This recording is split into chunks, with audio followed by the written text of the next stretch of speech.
বর্তমান সময়ে উত্তরবঙ্গের সবচেয়ে জনপ্রিয় জায়গাগুলোর মধ্যে এটি একটি। সবুজের গভীরে শত বছরের ইতিহাস আর প্রকৃতির অপরূপ সৌন্দর্যকে বুকে ধারণ করে দাঁড়িয়ে আছে নওগাঁর আলতা দিঘি। আজ আমরা ঘুরে দেখব এই মনোমুগ্ধকর স্থান, জানব এর ইতিহাস, সৌন্দর্য এবং ভ্রমণের গুরুত্বপূর্ণ তথ্য।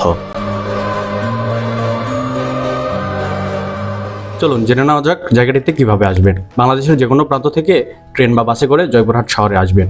এরপর অটো রিজার্ভ করে সরাসরি আলতা দিঘি আসতে পারবেন। এরপর আসি এর ইতিহাস নিয়ে।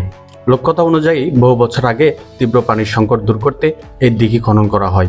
আলতা নামের উৎপত্তি নিয়ে নানান গল্প প্রচলিত থাকলেও আজও এই দিঘি স্থানীয় ইতিহাস ও ঐতিহ্যের একটি গুরুত্বপূর্ণ অংশ।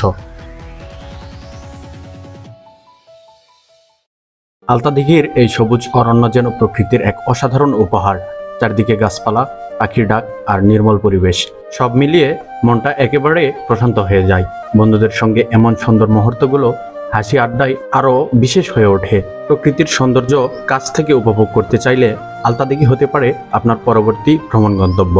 এই ছিল আলতা দিঘিতে আমাদের আজকের ছোট্ট ভ্রমণ। ভিডিওটি ভালো লাগলে লাইক, কমেন্ট এবং ফলো দিয়ে পাশে থাকবেন। আবারও দেখা হবে নতুন কোনো অ্যাডভেঞ্চার নিয়ে। ততক্ষণ পর্যন্ত ভালো থাকুন। আল্লাহ হাফেজ।